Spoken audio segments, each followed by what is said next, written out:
Learning with a difference में आप सभी का स्वागत है। मैं मीनाक्षी और मैं हिंदी दिवस पर एंकरिंग स्क्रिप्ट लेकर आई हूँ। यानी कि हिंदी दिवस जो 14 सितंबर को है उस पे आप मंच संचालन कैसे करें। इसमें जो भी मैंने इंक्लूड किया है आप उसमें कुछ कम करना चाहें कम कर सकते हैं और आप उसमें अगर कुछ जोड़ना चाहते हैं तो जोड़ सकते हैं और उम्मीद करती हूँ आपको पसंद आएगी। भारत का गहना है हिंदी भाषा, जो सदा भारत को सजता रहेगा और सदा ही हमारी शान बनकर चमकता रहेगा। हिंदी हमारी मातृभाषा ही नहीं बल्कि हमारे मान सम्मान, हमारा ईमान, हमारी पहचान और हमारे देश की शान है। हिंदी हम सब के लिए एक आशीर्वाद है। और इसी के साथ सुप्रभात। मैं मीनाक्षी कक्षा 8वीं की छात्रा शिवाजी सदन की ओर से हिंदी दिवस के उपलक्ष्य पर आज की प्रार्थना सभा का संचालन करने जा रही हूँ। हिंदी उस विशाल समुद्र के समान है जिसमें भारत की सभी भाषाओं और बोलियों की बूंदें समाहित हैं। आज हिंदी दिवस के इस पर्व पर सभी को हिंदी दिवस की हार्दिक शुभकामनाएं और इन्हीं शुभकामनाओं के साथ आज के कार्यक्रम या प्रार्थना सभा की शुरुआत ईश्वर की वंदना से करते हैं। और अब समय है अंतरात्मा को एकाग्र करके शुद्ध मन या वाणी से परम पिता परमेश्वर को अपने अस्तित्व के लिए धन्यवाद देने का। सर्वप्रथम विद्या की देवी माँ सरस्वती जो शिक्षा, रचनात्मकता और संगीत का प्रतिनिधित्व करती हैं से प्रार्थना करेंगे। और मैं सरस्वती वंदना या प्रार्थना के लिए मंच पर आमंत्रित करती हूँ कक्षा 9वीं की छात्राओं को। प्रार्थना या सरस्वती वंदना के बाद हम सब भारत के निवासी हैं और देश के प्रति हमारे कुछ कर्तव्य एवं जिम्मेदारियां हैं। राष्ट्रीय प्रतिज्ञा भारत गणराज्य के प्रति निष्ठा की शपथ है जो हमें अपने देश के प्रति अपने कर्तव्य की याद दिलाती है। अब समय है प्रतिज्ञा लेने का और इसके लिए मैं मंच पर आमंत्रित करती हूँ कक्षा 8वीं से नमन को। धन्यवाद नमन। हिंदी को भारतीय संविधान में राजभाषा का दर्जा दिया गया है। यह 1000 वर्ष से हमारे सांस्कृतिक विरासत एवं साहित्य की भाषा है। हम सब की भाषा है, जन जन की भाषा है। हिंदी के लिए बड़े बड़े विद्वानों ने समय समय पर अपने विचार व्यक्त किए हैं और इसी क्रम में आगे बढ़ते हैं। आज का विचार प्रस्तुत करने के लिए मैं मंच पर आमंत्रित करती हूँ कक्षा 8वीं से रिया को। सुप्रभात, मेरा नाम रिया है। आज का विचार। मनुष्य सदा अपनी मातृभाषा में ही विचार करता है, इसलिए अपनी भाषा सीखने में जो सुगमता होती है दूसरी भाषा में हमको वह सुगमता नहीं हो सकती। डॉक्टर मुकुंद स्वरूप वर्मा। धन्यवाद, आपका दिन शुभ हो। धन्यवाद रिया। समाचार वह माध्यम है जो हमें शेष दुनिया से जोड़ता है। जब हम देश विदेश की खबरें पढ़ते हैं तो हम पूरे विश्व के अंग बन जाते हैं। उससे हमारे ज्ञान का विस्तार होता है। ऐसे ही देश विदेश में घटित घटनाओं की जानकारी के लिए मैं मंच पर आमंत्रित करती हूँ कक्षा 8वीं से मानसी को। धन्यवाद मानसी, हमें देश विदेश की खबरों से अवगत कराने के लिए। भारत में हिंदी एक तरह से एकता का प्रतीक है। अंग्रेजों से स्वतंत्रता की लड़ाई के समय भी लोगों को एकजुट होने में हिंदी का बहुत बड़ा योगदान था।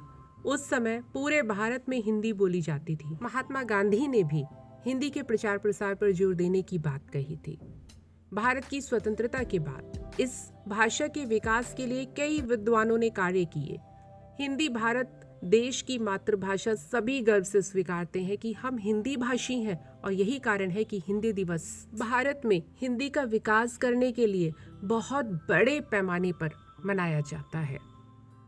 क्या है हिंदी भाषा का इतिहास? क्यों हिंदी भाषा का हम भारतीयों के जीवन में इतना अधिक महत्व है?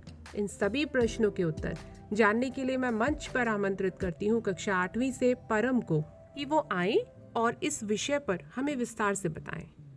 और स्पीच के बाद धन्यवाद परम।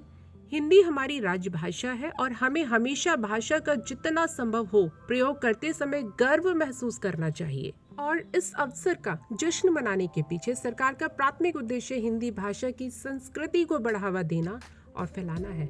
आज हम सभी यहाँ हिंदी दिवस मना रहे हैं और इस अवसर को और भी मंत्रमुग्ध करने के लिए मैं मंच पर आमंत्रित करती हूँ कक्षा 7वीं से सुमित को व उसके बाद कक्षा 8वीं से हरमन को कविता प्रस्तुति के लिए।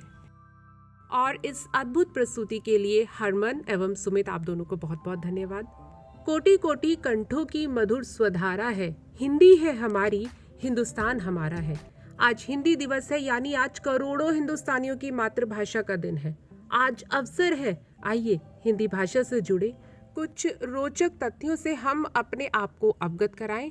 और अब मैं मंच पर आमंत्रित करती हूँ कक्षा 8वीं से मंत्रा को कि वो हिंदी भाषा से संबंधित कुछ रोचक तथ्य हमारे साथ साझा करें।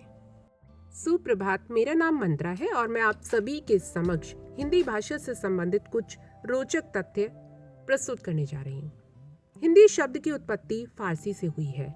हिंदी भाषा वर्तमान समय में दुनिया में तीसरी सबसे अधिक बोली जाने वाली भाषा है। Pakistan, Nepal, Bangladesh, America, Britain, Germany, New Zealand, संयुक्त अरब अमीरात, Uganda, Guyana, Suriname, Trinidad, Mauritius और दक्षिण अफ्रीका आदि कई सारे देश हैं जहां पर हिंदी भाषा बोली जाती है। संयुक्त राष्ट्र की आम सभा को हिंदी में पहली बार 1977 में संबोधित किया गया था। तब तत्कालीन विदेश मंत्री श्री अटल बिहारी वाजपेयी ने हिंदी में भाषण देकर देश का दिल जीत लिया था। भारत का बिहार राज्य पहला राज्य है जिसने हिंदी भाषा को अपनाया था। हिंदी भाषा को 1881 में बिहार राज्य ने अपनाया था। अमेरिका के 45 और विश्व भर के करीब 175 विश्वविद्यालयों में हिंदी पढ़ाई जाती है। धन्यवाद, आप सभी का दिन शुभ हो। धन्यवाद मंत्रा, हमारे साथ ये तथ्य साझा करने के लिए। जिस देश को अपनी भाषा और अपने साहित्य के गौरव का अनुभव नहीं है वह उन्नत नहीं हो सकता, ऐसा देश रत्न डॉक्टर राजेंद्र प्रसाद ने कहा था।